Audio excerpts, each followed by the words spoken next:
Industries extension officer പരീക്ഷ 2025 ആദ്യ മാസങ്ങളിൽ തന്നെ ഉണ്ടാകും. ഇതുവരെ പ്രിപ്പറേഷൻ തുടങ്ങാത്തവർക്കും പ്രിപ്പറേഷൻ തുടങ്ങിയിട്ടും ആദ്യ റാങ്കിൽ എത്തുമോ എന്ന ആശങ്കയുള്ളവർക്കുമായി ടെക് PSC ഏറ്റവും പുതിയ തീവ്ര പരിശീലന ഓൺലൈൻ ക്ലാസ്സുകളിലേക്കുള്ള അഡ്മിഷൻ ആരംഭിച്ചിരിക്കുകയാണ്. മുൻ വർഷങ്ങളിലെ ടോപ്പ് റാങ്കേഴ്സിനെ സൃഷ്ടിച്ചിട്ടുള്ള കേരളത്തിലെ ഏറ്റവും മികച്ച മെന്ററിന്റെയും അധ്യാപകരുടെയും നേതൃത്വത്തിൽ തീവ്ര പരിശീലന ഓൺലൈൻ ക്ലാസ്സുകൾ ടെക് PSCയുടെ മാത്രം പ്രത്യേകതയാണ്.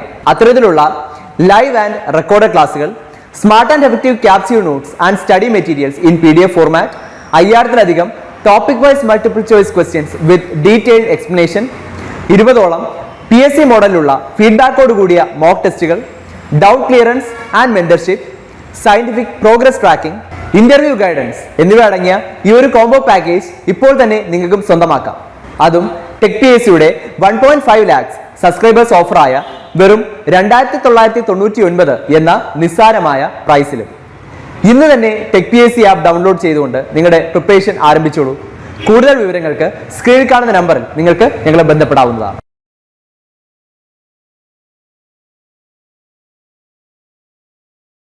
അപ്പം ലിഥിയം അയൺ ബാറ്ററീസ് വെച്ച് നമുക്ക് സ്റ്റാർട്ട് ചെയ്യാം. അപ്പോൾ എന്താണ് ലിഥിയം അയൺ ബാറ്ററീസ്? നമ്മൾ യൂഷ്വലി നമ്മുടെ മൊബൈൽ ഫോൺസിലും ലാപ്ടോപ്സിലൊക്കെ യൂസ് ചെയ്യുന്ന ബാറ്ററിയാണ് ഈ ലിഥിയം അയൺ ബാറ്ററീസ്. ഇതിൻ്റെ അഡ്വാൻറ്റേജ് എന്താണെന്ന് വെച്ചാൽ മറ്റ് ബാറ്ററീസിനെ വെച്ച് നോക്കുമ്പോൾ ഇത് ലൈറ്റാണ്. ലിഥിയം ഒരു ലൈറ്റ് വെയ്റ്റ് മെറ്റലാണ്, അതേപോലെ തന്നെ റീചാർജബിളുമാണ്. പിന്നെ കമ്പാരിറ്റീവ്ലി മറ്റ് റീചാർജബിൾ ബാറ്ററീസിനെ വെച്ച് നോക്കുമ്പോൾ ഇതിൻ്റെ ഒരു ലോങ് ലൈഫ് സ്പാനും ഉണ്ട്. Lithium is the lightest of metals, rechargeable battery that stores energy by a special process called intercalation. Intercalation എന്ന് പറയുന്ന പ്രോസസ്സ് യൂസ് ചെയ്തിട്ടാണ് ഈ ഒരു ബാറ്ററി വർക്ക് ചെയ്യുന്നത്. ഈ വർക്കിംഗ് പ്രോസസ്സൊക്കെ നമ്മൾ താഴെ പഠിക്കുന്നുണ്ട്. Commonly used in portable electronic devices like cell phones, laptops, as well as electric cars. It has a longer lifespan compared to other types of rechargeable batteries. പിന്നെ നമുക്ക് ഇതിൻ്റെ കോമ്പണൻസ്, ഈ ബാറ്ററിയുടെ മാനുഫാക്ചറിങ്, അതിൻ്റെ കോമ്പണൻസ് എന്തൊക്കെയാണെന്നുള്ളത് നോക്കാം. അപ്പോൾ ഏതൊരു സെല്ലിൽ വരുന്നത് പോലെ തന്നെ ഈ ഒരു ബാറ്ററിയിലും ഒരു ആനോഡുണ്ട്, ഒരു കാത്തോഡുണ്ട്, ഒരു ഇലക്ട്രോലൈറ്റ് ഉണ്ട്, കൂടാതെ ഒരു സെപ്പറേറ്ററും ഉണ്ട്. അപ്പോൾ കേസിങ് യൂഷ്വലി ഒരു ബാറ്ററിയുടെ പുറമേയുള്ള കേസിങ് വരുന്നത് ഒന്നുകിൽ സ്റ്റെയിൻലെസ് സ്റ്റീൽ ആയിരിക്കും, അല്ലെങ്കിൽ അലൂമിനിയം അലോയ് യൂസ് ചെയ്തിട്ടുള്ള കേസിങ് ആയിരിക്കും. അപ്പോൾ ഇതാണ് ഒരു ലിഥിയം അയോൺ സെല്ലിൻ്റെ ഒരു സ്ട്രക്ചർ, ഇൻറ്റേർണൽ സ്ട്രക്ചർ വരുന്നത്. അപ്പോൾ നേരത്തെ പറഞ്ഞ കൂട്ട് ഒരു ആനോഡുണ്ട്, ഒരു കാത്തോഡുണ്ട്, നടുക്ക് നമുക്ക് ഇലക്ട്രോലൈറ്റും ഉണ്ട്, ഇലക്ട്രോലൈറ്റിനുള്ളിൽ ഒരു സെപ്പറേറ്ററും ഉണ്ട്. അപ്പോൾ ഈ ആനോഡ് മാനുഫാക്ചർ ചെയ്യുന്നത് നമ്മൾ നോക്കുവാണെങ്കിൽ anode is made of carbon on copper foil layers. ഇപ്പോൾ കോപ്പറിൻ്റെ ഫോയിൽ ലെയേഴ്സ് പ്ലേസ് ചെയ്തിട്ട് അതിനുള്ളിൽ നമ്മൾ കാർബൺ, ഗ്രാഫൈറ്റാണ് പ്ലേസ് ചെയ്യുന്നത്. ഇനി കാത്തോഡ് നോക്കുവാണെങ്കിലോ, കാത്തോഡിൽ നമ്മൾ അലൂമിനിയം ഫോയിൽ ലെയേഴ്സാണ് പ്ലേസ് ചെയ്യുന്നത്. ഈ അലൂമിനിയം ഫോയിൽ ലെയേഴ്സിനുള്ളിൽ തന്നെ നമ്മൾ ലിഥിയം കൊബാൾട്ട് ഓക്സൈഡാണ് യൂസ് ചെയ്യുന്നത് ആസ് കാത്തോഡ്. അപ്പോൾ അത് ഇമ്പോർട്ടൻ്റ് ആണ്. ആനോഡ് എന്താണ്, കാത്തോഡ് എന്താണ്, അവിടെ യൂസ് ചെയ്യുന്ന മെറ്റീരിയൽസ് ഏതാണ് എന്നത് അറിഞ്ഞിരിക്കണം. അപ്പോൾ ആനോഡിൽ നമ്മൾ പറഞ്ഞ കൂട്ട് ഗ്രാഫൈറ്റാണ് യൂസ് ചെയ്യുന്നത്. Graphite is placed on copper foil layers. അതേപോലെ കാത്തോഡ് നോക്കുവാണെങ്കിൽ നമ്മളവിടെ ലിഥിയം കൊബാൾട്ട് ഓക്സൈഡാണ് യൂസ് ചെയ്യുന്നത് ഓൺ അലൂമിനിയം ഫോയിൽ ലെയേഴ്സ്. ഇനി ഇതിൻ്റെ ഇടയ്ക്ക് ഒരു ഇലക്ട്രോലൈറ്റ് ഉണ്ടെന്ന് പറഞ്ഞില്ലേ, ഈ ഇലക്ട്രോലൈറ്റ് നമ്മൾ യൂസ് ചെയ്യുന്നത് ഈ ബാറ്ററി നമ്മൾ ചാർജ് ചെയ്യുമ്പോൾ, അതേപോലെ ഡിസ്പേഴ്സ് ചെയ്യുമ്പോൾ, ചാർജ് ഡിസ്പേഴ്സ് ചെയ്യുക എന്ന് ഉദ്ദേശിക്കുന്നത് നമ്മൾ ചാർജറിൽ നിന്ന് റിമൂവ് ചെയ്ത് കഴിയുമ്പോൾ നമ്മുടെ ലാപ്ടോപ്പ് അല്ലെങ്കിൽ മൊബൈൽ ഫോൺ ഈ ബാറ്ററിയിൽ ചാർജ് യൂസ് ചെയ്യുമല്ലോ. അപ്പോൾ ആ ഡിസ്ചാർജിങ് പ്രോസസ്സിൻ്റെ ടൈമിലും ഈ ആനോഡിനും കാത്തോഡിനും ഇടയ്ക്കായിട്ട് ലിഥിയം അയോൺസ് മൂവ് ചെയ്തുകൊണ്ടിരിക്കും. ടു ആൻഡ് ഫ്രോ മൂവ്മെൻ്റ് ഉണ്ട്. അപ്പോൾ ഈ മൂവ്മെൻറ്റിനെ ഫെസിലിറ്റേറ്റ് ചെയ്യാൻ വേണ്ടിയിട്ടാണ് ഈ ഇലക്ട്രോലൈറ്റ് പ്രൊവൈഡ് ചെയ്തിരിക്കുന്നത്. ഇപ്പോൾ ഇലക്ട്രോലൈറ്റിൻ്റെ മെയിൻ ഫംഗ്ഷൻ എന്ന് പറയുന്നത് ലിഥിയം അയോൺസിനെ പെർമിറ്റ് ചെയ്യുക, അതേപോലെ ഇലക്ട്രോൺസിൻ്റെ മൂവ്മെൻറ്റിനെ തടയുക. ഈ ഇലക്ട്രോലൈറ്റിനുള്ളിൽ കൂടെ ഇലക്ട്രോൺസിനെ മൂവ് ചെയ്യാനായിട്ട് പെർമിറ്റ് ചെയ്യത്തില്ല. ലിഥിയം അയോൺസിൻ്റെ മൂവ്മെൻറ്റ് മാത്രമേ പെർമിറ്റ് ചെയ്യത്തുള്ളൂ. അപ്പോൾ ഈ ഇലക്ട്രോലൈറ്റ് ആയിട്ട് നമ്മൾ യൂസ് ചെയ്യുന്നത് ലിഥിയം സോൾട്സിൻ്റെ സൊല്യൂഷനാണ്. Lithium salts dissolved in organic solvents such as ether. ഇപ്പോൾ ലിഥിയം സോൾട്ടായിട്ട് യൂസ് ചെയ്യുന്ന യൂഷ്വലി ലിഥിയം ക്ലോറൈഡ് യൂസ് ചെയ്യാറുണ്ട്, മറ്റ് ലിഥിയം സോൾട്സും യൂസ് ചെയ്യാറുണ്ട്. അപ്പോൾ ഈ lithium salts dissolved in organic solvents, ഇതാണ് ഇലക്ട്രോലൈറ്റ് ആയിട്ട് യൂസ് ചെയ്യുന്നത്. ഇനി ഇലക്ട്രോലൈറ്റിന് നടുക്കായിട്ട് ഒരു സെപ്പറേറ്റർ പ്രൊവൈഡ് ചെയ്തിട്ടുണ്ട്. ഈ സെപ്പറേറ്റർ പ്രൊവൈഡ് ചെയ്തിരിക്കുന്നതും അതിൽ കൂടെ ലിഥിയം അയോൺസിൻ്റെ മൂവ്മെൻറ്റ് മാത്രം പോസിബിൾ ആക്കാൻ വേണ്ടിയിട്ടാണ്. സെപ്പറേറ്റർ ആയിട്ട് യൂസ് ചെയ്യുന്നത് പോളിപ്രൊപ്പിലീൻ ആണ്. അപ്പോൾ ഓരോന്നും പഠിച്ചോണം. ആനോഡ് എന്താണ്, കാഥോഡിൽ എന്താണ് പ്രൊവൈഡ് ചെയ്തിരിക്കുന്നത്, അതേപോലെ ഇലക്ട്രോലൈറ്റ് ആയിട്ട് എന്താണ് യൂസ് ചെയ്യുന്നത്, സെപ്പറേറ്റർ ആയിട്ട് എന്താണ് യൂസ് ചെയ്യുന്നത്. അപ്പോൾ ഇത്രയും നമ്മൾ പാർട്സ് ആവാൻ പറഞ്ഞു. ഇനി നമുക്ക് വർക്കിങ്ങിലേക്ക് കിടക്കാം. അപ്പോൾ ആദ്യം റീചാർജിങ് റിയാക്ഷൻ നോക്കാം. റീചാർജിങ് റിയാക്ഷൻ എന്ന് വെച്ചാൽ നമ്മൾ ഈ ബാറ്ററി നമ്മുടെ ഫോണ് നമ്മൾ ചാർജ് ചെയ്യാനായിട്ട് കുത്തിയിടുമല്ലോ. അപ്പോൾ ആ റീചാർജിങ് പ്രോസസ്സിൽ എന്താണ് സംഭവിക്കുന്നത് എന്ന് നോക്കാം. റീചാർജ് ചെയ്യാൻ നേരം during recharge lithium from cathodic material is ionised and move towards the anode. അപ്പോൾ ഇവിടെ നമുക്ക് കാത്തോഡ് പോർഷൻ സൈഡിലായിട്ട് നമുക്ക് ലിഥിയം അയോൺസ് ഉണ്ട്. കാത്തോഡ് പോർഷനിൽ ലിഥിയം അയോൺസ് ഉണ്ട്, ആനോഡ് പോർഷനിൽ നമുക്ക് കാർബണിൻ്റെ ഗ്രാഫൈറ്റ് ആണ് പ്രൊവൈഡ് ചെയ്തിരിക്കുന്നത്. അപ്പോൾ ഈ കാത്തോഡിലുള്ള ലിഥിയം അയോൺസ് ഈ ഇലക്ട്രോലൈറ്റിനുള്ളിൽ കൂടെ ആനോഡിലേക്ക് മൂവ് ചെയ്യുന്നു. അപ്പോൾ ഈ ലിഥിയം മാത്രമാണ് ഇലക്ട്രോലൈറ്റിൽ കൂടെ ആനോഡിലേക്ക് മൂവ് ചെയ്യുന്നത്. അപ്പോൾ ലിഥിയം മൂവ് ചെയ്യുന്നതനുസരിച്ച് ഈ കാത്തോഡിലുള്ള ഇലക്ട്രോൺസിനും മൂവ് ചെയ്യണം. പക്ഷേ ഇലക്ട്രോൺസിൻ്റെ മൂവ്മെൻറ്റിനെ ഇലക്ട്രോലൈറ്റ് പെർമിറ്റ് ചെയ്യാത്തതുകൊണ്ട് തന്നെ ഇലക്ട്രോൺസിന് ഈ പുറമേയുള്ള എക്സ്റ്റേണൽ സർക്യൂട്ട് വഴി മാത്രമേ മൂവ് ചെയ്യാൻ പറ്റത്തുള്ളൂ. അപ്പോൾ ലിഥിയം ഇലക്ട്രോലൈറ്റിൽ കൂടെ ആനോഡിലേക്ക് മൂവ് ചെയ്യുന്നു. ഒപ്പം ഉണ്ടായിരുന്ന ഇലക്ട്രോൺസ് ഈ എക്സ്റ്റേണൽ സർക്യൂട്ട് വഴി ആനോഡിലേക്ക് മൂവ് ചെയ്യുന്നു. അപ്പോൾ അതാണ് ഈ ചാർജിങ് പ്രോസസ്സിൽ റീചാർജിങ് പ്രോസസ്സിൽ നടക്കുന്നത്. അപ്പോൾ ഇതിൻ്റെ ഒരു കെമിക്കൽ റിയാക്ഷൻ ആയിട്ട് നമ്മളിതിനെ എഴുതുവാണെങ്കിൽ എങ്ങനെ എഴുതാമെന്ന് നോക്കാം. അപ്പം കാത്തോഡിൽ നമ്മൾ പറഞ്ഞു ലിഥിയം കൊബാൾട്ട് ഓക്സൈഡാണ് നമ്മൾ പ്രൊവൈഡ് ചെയ്തിരിക്കുന്നതെന്ന്. അപ്പോൾ അതിനെയാണ് ഇവിടെ Li(X+Y)CO(O2), അതായത് ലിഥിയം അയോൺസിൻ്റെ എക്സസ് അത് കാണിക്കാൻ വേണ്ടിയിട്ടാണ് Li(X+Y) എന്ന് കാണിച്ചിരിക്കുന്നത്. ലിഥിയം കൊബാൾട്ട് ഓക്സൈഡ് ഉണ്ട്, നമുക്ക് ആനോഡിൽ നമുക്കുള്ളത് ഗ്രാഫൈറ്റ് ആണ്. അപ്പോൾ അത് C6 ആയിട്ട് റെപ്രസെൻറ്റ് ചെയ്തു. ഇനി റിയാക്ഷൻ റീചാർജിങ് പ്രോസസ്സ് നടന്നുകൊണ്ടിരിക്കുമ്പോൾ എന്ത് സംഭവിക്കുന്നു? ലിഥിയം നമുക്ക് ഗ്രാഫൈറ്റിൻ്റെ ആനോഡിൻ്റെ പൊസിഷനിലേക്ക് മാറുന്നു എന്ന് പറഞ്ഞു. അപ്പോൾ കുറച്ച് പോർഷൻ ഓഫ് ലിഥിയം അതിനെ Y എന്ന് ഡിനോട്ട് ചെയ്യുന്നുണ്ട്. അപ്പോൾ അതുകൊണ്ടാണ് C6Ly എന്ന് എഴുതിയിരിക്കുന്നത്. അപ്പം ഈ X+Y ഉണ്ടായിരുന്ന ലിഥിയത്തിൻ്റെ അമൗണ്ടിൽ നിന്നും ഒരു Y എമൗണ്ട് ഗ്രാഫൈറ്റുമായിട്ട് കമ്പൈൻ ആവുന്നു. അതുകൊണ്ടാണ് C6Liy എന്ന് എഴുതിയിരിക്കുന്നത്. പിന്നെ നമുക്ക് ബാക്കിയുള്ള ലിഥിയത്തിൻ്റെ അമൗണ്ടിനെയാണ് LiXCOO2 എന്ന് എഴുതിയിരിക്കുന്നത്. അപ്പോൾ റീചാർജിങ് പ്രോസസ്സിൽ നടക്കുന്ന ഈ ഒരു കെമിക്കൽ റിയാക്ഷനാണ്. കാത്തോഡിൽ നിന്നും ലിഥിയം ഇലക്ട്രോലൈറ്റ് വഴി ആനോഡിലേക്ക് മൂവ് ചെയ്യുന്നു, ഇലക്ട്രോൺസ് എക്സ്റ്റേണൽ സർക്യൂട്ട് വഴി മൂവ് ചെയ്തിരിക്കുന്നു. ഇനി നമുക്ക് ഡിസ്ചാർജിങ് പ്രോസസ്സിൽ എന്താ നടക്കുന്നത് എന്ന് നോക്കാം. ഡിസ്ചാർജിങ് പ്രോസസ്സ് എന്ന് ഉദ്ദേശിക്കുന്നത് നമ്മുടെ മൊബൈൽ ഫുൾ ചാർജായി നമ്മൾ ചാർജായി കഴിയുമ്പോൾ നമ്മൾ കേബിൾ ഓഫ് ചെയ്ത് കേബിളിൽ നിന്ന് റിമൂവ് ചെയ്ത് മാറ്റുന്നു. അപ്പം മൊബൈലിൻ്റെ ഡിവൈസ് അല്ലെങ്കിൽ ഇപ്പോൾ ലാപ്ടോപ്പ് ആണെങ്കിൽ ലാപ്ടോപ്പ് ഈ ബാറ്ററിക്കുള്ളിലെ എനർജി യൂസ് ചെയ്തുകൊണ്ടിരിക്കുകയാണ്. ഈ പ്രോസസ്സിനെയാണ് നമ്മൾ ഡിസ്ചാർജിങ് എന്ന് വിളിക്കുന്നത്. അതായത് ബാറ്ററിക്കകത്തുള്ള ചാർജ് നമ്മുടെ ഡിവൈസ് യൂസ് ചെയ്യാൻ തുടങ്ങി. അപ്പോൾ ഈ ഡിസ്ചാർജിങ് റിയാക്ഷനിൽ എന്ത് സംഭവിക്കുന്നു? ഇപ്പം നേരത്തെ സംഭവിച്ച അതേ പ്രോസസ്സ് തന്നെ റിവേഴ്സിലാണ് ഇവിടെ സംഭവിക്കുന്നത്. നമ്മുടെ ആനോഡിൽ ഉണ്ടായിരുന്ന ലിഥിയം തിരിച്ച് ഇലക്ട്രോലൈറ്റ് വഴി കാത്തോഡിലേക്ക് മൂവ് ചെയ്യുന്നു, ഇലക്ട്രോൺസ് എക്സ്റ്റേണൽ സർക്യൂട്ട് വഴി തിരിച്ച് കാത്തോഡിലേക്ക് ഫ്ലോ ചെയ്യുന്നു. ഈ ഇലക്ട്രോൺസിൻ്റെ മൂവ്മെൻറ്റിനെയാണല്ലോ നമ്മൾ ഇലക്ട്രിക് കറണ്ട് അല്ലെങ്കിൽ ഇലക്ട്രിക് ഫ്ലോ എന്ന് വിളിക്കുന്നത്. അപ്പോൾ ഇലക്ട്രോൺസ് എക്സ്റ്റേണൽ സർക്യൂട്ട് വഴി മൂവ് ചെയ്യും തോറും ഇലക്ട്രിക് ഫ്ലോ നടക്കുകയും ചെയ്യും. ലിഥിയം ഈ ഇലക്ട്രോലൈറ്റിൽ കൂടെ മാത്രമാണ് തിരിച്ച് മൂവ് ചെയ്യുന്നത്. During discharge lithium ions are dissociated from anodic material and migrate towards the cathode.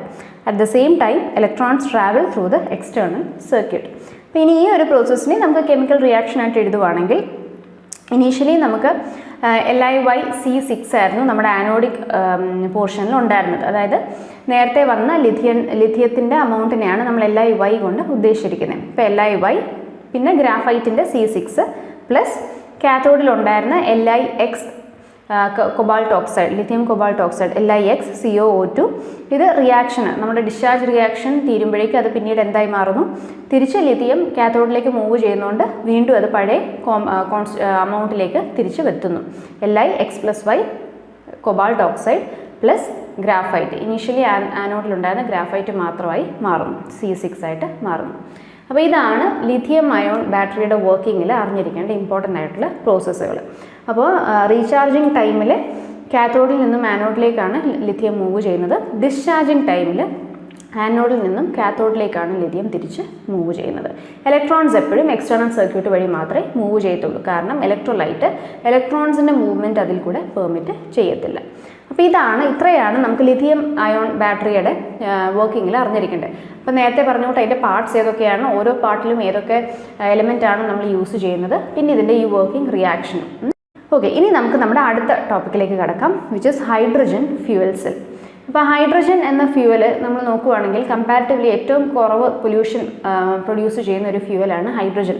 Almost zero pollution എന്ന് തന്നെ പറയാം. കാരണം ഹൈഡ്രജൻ നമ്മൾ ബേൺ ചെയ്യുവാണെങ്കിലും വാട്ടർ വേപ്പർ മാത്രമാണ് റിലീസ് ചെയ്യുന്നത്.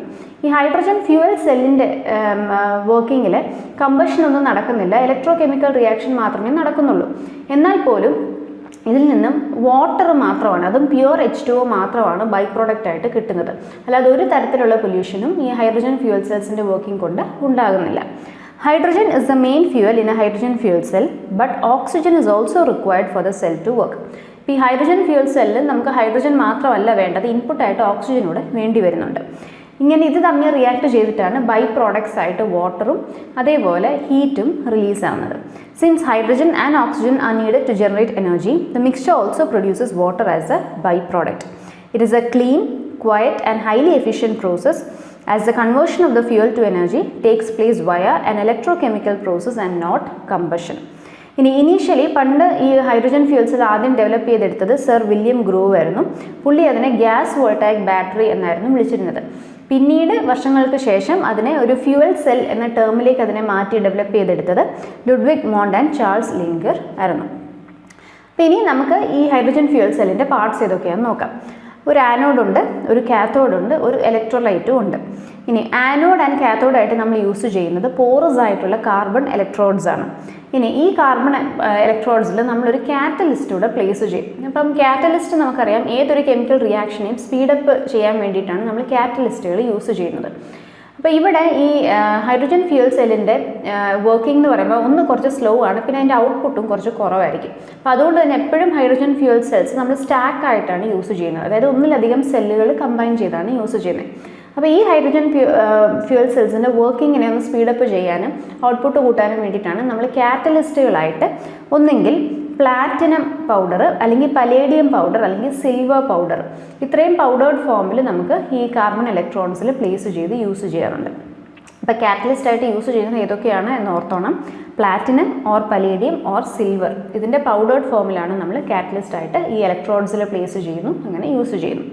ഇനി ഇലക്ട്രോലൈറ്റ് ആയിട്ട് യൂസ് ചെയ്യുന്നത് ഒന്നുകിൽ പൊട്ടാഷ്യം ഹൈഡ്രോക്സൈഡ് അല്ലെങ്കിൽ സോഡിയം ഹൈഡ്രോക്സൈഡ്, ഇവയുടെ 25% സൊല്യൂഷനാണ് ഇലക്ട്രോലൈറ്റ് ആയിട്ട് യൂസ് ചെയ്യുന്നത്.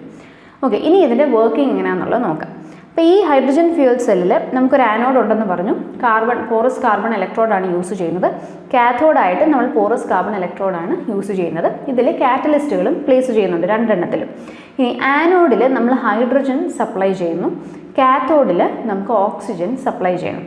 അപ്പോൾ ഇങ്ങനെ സപ്ലൈ ചെയ്ത് കഴിയുമ്പോൾ ഈ ആനോഡിലുള്ള ഹൈഡ്രജൻ എന്ത് സംഭവിക്കുന്നു, അത് സ്പ്ലിറ്റായി ഇലക്ട്രോൺസ് ആയിട്ടും മാറും, പോസിറ്റീവ് ഹൈഡ്രജൻ അയോൺസ് ആയിട്ടും മാറുന്നുണ്ട്. At the anode hydrogen molecule get split in two electrons and protons. ഇനി ഇലക്ട്രോലൈറ്റിൽ കൂടെ ഈ ഇലക്ട്രോൺസിന് മൂവ് ചെയ്യാൻ പറ്റത്തില്ല. അതുകൊണ്ട് മുമ്പത്തെ കേസിൽ നമ്മൾ ലിഥിയം അയോൺസിൻ്റെ വർക്കിങ്ങിൽ പറഞ്ഞ കൂട്ട് ഇലക്ട്രോൺസ് എപ്പോഴും എക്സ്റ്റേണൽ സർക്യൂട്ട് വഴിയാണ് മൂവ് ചെയ്യേണ്ടത്. അപ്പോൾ ഈ ഇലക്ട്രോൺസ് പുറമേ ഉള്ള എക്സ്റ്റേണൽ സർക്യൂട്ട് വഴി ഫ്ലോ ചെയ്യുന്നു. ഉണ്ടായ പോസിറ്റീവ് H+ അയോൺസ്, പ്രോട്ടോൺസ് ഈ ഇലക്ട്രോലൈറ്റിൽ കൂടെ കാത്തോഡിലേക്ക് മൂവ് ചെയ്യുന്നു. അപ്പോൾ ഇതാണ് ആനോഡിൽ നടക്കുന്ന റിയാക്ഷൻ. ഇനി കാത്തോഡിൽ എന്താണ് സംഭവിക്കുന്നത്? കാത്തോഡിൽ നമുക്കിപ്പം ഹൈഡ്രജൻ പോസിറ്റീവ് H+ അയോൺസ് കിട്ടിയെന്ന് പറഞ്ഞു, നമുക്ക് പുറമേ നിന്ന് നമ്മൾ ഓക്സിജനും സപ്ലൈ ചെയ്യുന്നുണ്ട്. ഇതിൻ്റെ കൂടെ നമുക്ക് ഈ ഫ്ലോ ചെയ്ത് വരുന്ന എക്സ്റ്റേണൽ സർക്യൂട്ടിൽ കൂടെ ഫ്ലോ ചെയ്ത് വരുന്ന ഇലക്ട്രോൺസൂടെ കമ്പൈൻ ചെയ്ത് നമുക്ക് വാട്ടറായിട്ട് നമുക്കിതിനെ കമ്പൈൻ ചെയ്തെടുക്കാൻ പറ്റും. The protons pass through the electrolyte and the electrons generate electricity through circuit. At the cathode, electrons, protons and oxygen combine to form a water molecule. ഇതിൻ്റെ കെമിക്കൽ റിയാക്ഷനോട് നോക്കുമ്പോൾ നമുക്ക് ക്ലിയർ ആവുന്നത്. അപ്പോൾ ആനോഡിൽ നമ്മൾ പറഞ്ഞു H2, നമ്മുടെ ഹൈഡ്രജൻ സ്പ്ലിറ്റായി H+ അയോൺസും ഇലക്ട്രോൺസുമായിട്ട് മാറുന്നുണ്ട്. ഇപ്പോൾ 2 H+ഉം 2 ഇലക്ട്രോൺസും നമുക്ക് കിട്ടി. ഈ ഇലക്ട്രോൺസ് എക്സ്റ്റേണൽ സർക്യൂട്ടിലേക്ക് ഫ്ലോ ചെയ്യുന്നു. H+ അയോൺസ് ഇലക്ട്രോലൈറ്റിൽ കൂടെ കാത്തോഡിലേക്ക് മൂവ് ചെയ്യുന്നു എന്ന് പറഞ്ഞു. അപ്പോൾ കാത്തോഡിൽ നമുക്ക് എന്തായി, നമുക്കവിടെ ഓക്സിജൻ പുറമേ നിന്ന് കിട്ടിയിട്ടുണ്ട്. അതിൻ്റെ കൂടെ ഇപ്പം ഒഴുകി വന്ന ഇലക്ട്രോലൈറ്റിൽ കൂടെ വന്ന H+ അയോൺസും ഉണ്ട്, എക്സ്റ്റേണൽ സർക്യൂട്ട് വഴി വന്ന ഇലക്ട്രോൺസും ഉണ്ട്. ഇതെല്ലാം കൂടെ കമ്പൈൻ ചെയ്ത് നമുക്ക് H2O, നമ്മുടെ ബൈ പ്രോഡക്റ്റ് വാട്ടർ കിട്ടും. ഇനി സെല്ലിൽ മൊത്തത്തിലുള്ള കെമിക്കൽ റിയാക്ഷൻ നമ്മൾ നോക്കുവാണെങ്കിൽ ഇനീഷ്യലി നമ്മൾ സപ്ലൈ ചെയ്ത് ഹൈഡ്രജനും ഓക്സിജനും മാത്രമായിരുന്നു. അവസാനം ബൈ പ്രോഡക്റ്റായിട്ട് നമുക്ക് H2O ആണ് കിട്ടുന്നത്. അപ്പോൾ ഇതാണ് ഒരു ഹൈഡ്രജൻ ഫ്യൂവൽ സെല്ലിൽ ഓവറോൾ വർക്ക് ചെയ്യുന്നൊരു പ്രോസസ്സ്. അപ്പോൾ അപ്പോൾ ഈ ഒരു ഹൈഡ്രജൻ ഫ്യൂൽ സെല്ല് അമേരിക്കയുടെ അപ്പോളോ മിഷനിൽ യൂസ് ചെയ്തിരുന്നു. അന്ന് ഇതിൽ ബൈ പ്രോഡക്റ്റ് ആയിട്ട് കിട്ടിയ വാട്ടറായിരുന്നു ആസ്ട്രോനോട്ട്സും യൂസ് ചെയ്തിരുന്നത്, കൺസ്യൂം ചെയ്യാനായിട്ട്. അത്രയ്ക്ക് പ്യൂർ ആയിട്ടുള്ള വാട്ടറാണ് നമുക്ക് കിട്ടുന്നത്. The cell works continuously till hydrogen and oxygen are supplied at the electrodes. It doesn't cause any pollution. The water produced is used as fresh water by astronauts and in submarines. Submarinesലും ഈ ഒരു cell use ചെയ്യാറുണ്ട്. Fuel cells are used in lunar landing vehicles, space stations orbiting the Earth, submarines, etc. അപ്പോൾ ഇത് അത്രയാണ് hydrogen fuel cell അറിഞ്ഞിരിക്കേണ്ടത്. അപ്പം anode എന്താണെന്നുള്ളത് അറിഞ്ഞിരിക്കണം, കാത്തോഡായിട്ട് യൂസ് ചെയ്യുന്നത് എന്താണെന്ന് അറിയണം, ഇലക്ട്രോലൈറ്റ് ആയിട്ട് യൂസ് ചെയ്യുന്നത് എന്താണെന്ന് അറിഞ്ഞിരിക്കണം. പിന്നെ നമ്മൾ കാറ്റലിസ്റ്റോട് ഇവിടെ പ്രൊവൈഡ് ചെയ്യുന്നുണ്ട്, അതിൻ്റെ കോമ്പോസിഷൻ എന്താണെന്നുള്ളത് അറിഞ്ഞിരിക്കണം. പിന്നെ വർക്കിംഗ്, ആനോഡിൽ നിന്ന് ഹൈഡ്രജൻ അയോൺസ് കാത്തോഡിലേക്ക് പോകുന്നു. കാത്തോഡിലാണ് നമുക്ക് ഈ ബൈ പ്രൊഡക്റ്റ് വാട്ടർ പ്രൊഡ്യൂസ് ആവുന്നത്. ഇലക്ട്രോൺസ് എപ്പോഴും എക്സ്റ്റേണൽ സർക്യൂട്ടിൽ കൂടെയാണ് ഫ്ലോ ചെയ്യുന്നത്. അപ്പോൾ ഇലക്ട്രോൺസ് എക്സ്റ്റേണൽ സർക്യൂട്ടിൽ കൂടെ ഫ്ലോ ചെയ്യുമ്പോൾ അവിടെ ഇലക്ട്രിക് കറണ്ട് ഉണ്ടായി. അപ്പോൾ ഇത്രയാണ് നമുക്ക് ഈ ലിഥിയം അയോൺ ബാറ്ററിയിലും അതേപോലെ ഹൈഡ്രജൻ ഫ്യൂൽ സെല്ലും ഇത്രയാണ് പഠിച്ചിരിക്കേണ്ടത്. അപ്പോൾ ഇതോടുകൂടെ നമ്മുടെ ഈ ഒരു വീഡിയോ നമ്മൾ വൈൻഡപ്പ് ചെയ്യാണ്. മറ്റു ടോപ്പിക്സുമായിട്ട് ഇനി വീഡിയോസിൽ കാണാം. Thank you. Industries extension officer പരീക്ഷ 2025 ആദ്യ മാസങ്ങൾ തന്നെ ഉണ്ടാകും. ഇതുവരെ പ്രിപ്പറേഷൻ തുടങ്ങാത്തവർക്കും പ്രിപ്പറേഷൻ തുടങ്ങിയിട്ടും ആദ്യ റാങ്കിൽ എത്തുമോ എന്ന ആശങ്കയുള്ളവർക്കുമായി ടെക് PSC ഏറ്റവും പുതിയ തീവ്ര പരിശീലന ഓൺലൈൻ ക്ലാസ്സുകളിലേക്കുള്ള അഡ്മിഷൻ ആരംഭിച്ചിരിക്കുകയാണ്.